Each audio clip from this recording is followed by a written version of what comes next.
Next अपन बात करें newborn health related, तो प्रोग्राम की तो SBYC, home based care for young child. ठीक है, ये कौन से प्रोग्राम का एक्सटेंशन है, सबसे पहले अपन ये कवर करेंगे इसमें कि इस प्रोग्राम के लिए SBYC प्रोग्राम कि होम विजिट करती है, कौन सी health care worker home visit करती है, वो सर्विसेज प्रोवाइड करती है, उसका विजिट का शेड्यूल क्या रहता है। ठीक है, और जब विजिट हो रही है तो उस टाइम पे कौन कौन सी सर्विसेज है वो प्रोवाइड करती है, उसकी रेस्पॉन्सिबिलिटी क्या है वो करेंगे, और फिर यदि विजिट करे तो उसको इंसेंटिव कितना मिलता है, ठीक है ना, आशा को। तो ये सब अपन इस प्रोग्राम के रिगार्डिंग कवर करेंगे, और इसकी सबके जो नोट्स की PDF के लिंक है वो डिस्क्रिप्शन में अवेलेबल है।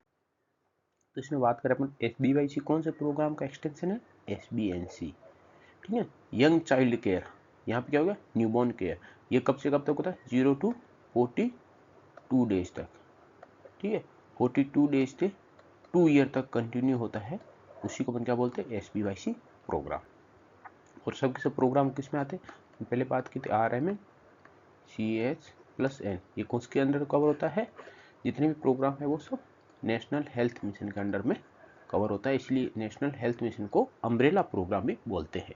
सर्विस प्रोवाइडर की बात करें कि कौन होम बेस्ड विजिट करेगा, ठीक है ना, जो सर्विसेज प्रोवाइड करेगा, तो आशा वर्कर मेन वर्कर होता है, जिसका मेन रोल होता है, उसको सपोर्ट किसके थ्रू किया जाता है, आंगनवाड़ी वर्कर्स को सपोर्ट रोल देती है। ठीक है, फिर अपन बात करें इसका शेड्यूल क्या होता है आशा का। आशा यदि विजिट कर रही है होम बेस्ड यंग चाइल्ड के लिए, तो कुछ शेड्यूल होगा, कुछ फिक्स डे होगा, उस दिन पे विजिट करेगी, तो टोटल 5 होम विजिट करती है।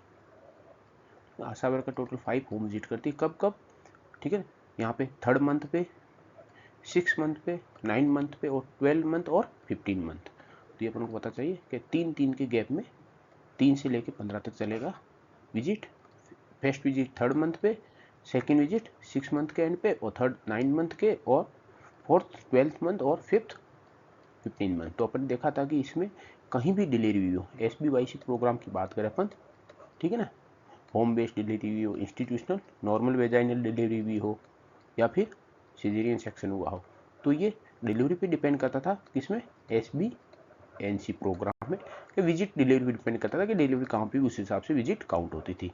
ठीक है ना, पर SBYC में इस किसी भी पॉइंट पे डिपेंड नहीं करता कि डिलीवरी कहाँ भी, कोई मतलब नहीं है, टोटल विजिट 5 करनी है आपको, और विजिट का शेड्यूल ये रहेगा।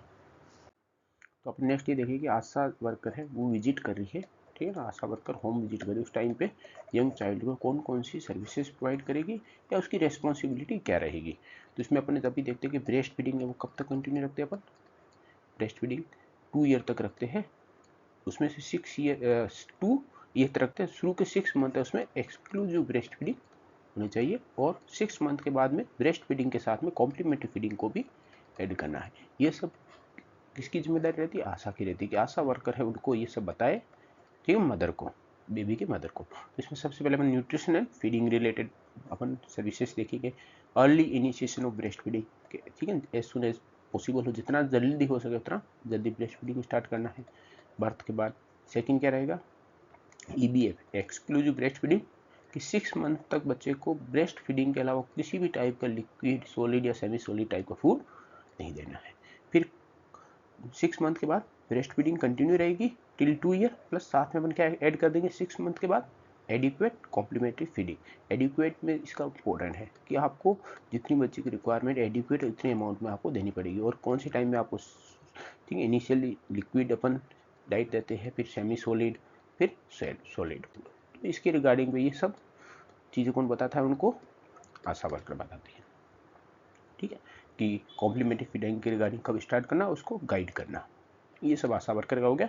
Nutrition and feeding related responsibility होगी। फिर इम्यूनाइजेशन, ठीक है, कि एज के अकॉर्डिंग, ठीक है, नेशनल इम्यूनाइजेशन शेड्यूल के अकॉर्डिंग, जिस तरह से एज इंक्रीज होती है, कौन से एज के टाइम पे कौन सा वैक्सीन लगता है, ये सब भी बताना आशा वर्कर की जिम्मेदारी होती है। प्लस डिजीज प्रिवेंशन, अपन देखा होगा अंडर 5 ईयर के एज ग्रुप के जितने बच्चे होते हैं उनमें मोस्ट कॉमन कोज क्या है, मोर्बिडिटी मोर्टेलिटी का, डायरिया और न्यूमोनिया। ठीक है, तो इसको प्रिवेंशन में हेल्प करना है, ठीक, चाइल्डहुड न्यूमोनिया और डायरिया को। फिर वॉश प्रैक्टिस के रिगार्डिंग उनको अवेयर करना है, वॉश प्रैक्टिस में सेफ वाटर कंजप्शन करना है, सैनिटेशन मेंटेन रखना है, और हैंड हाइजीन रखनी, इसके रिगार्डिंग उनको अपन अवेयर करेंगे। प्लस डेवलपमेंटल गोल, ठीक है, जैसे जैसे बच्चे की एज इंक्रीज होती है तो उसमें डिफरेंट टाइप के गोल्स है वो कंप्लीट होते हैं।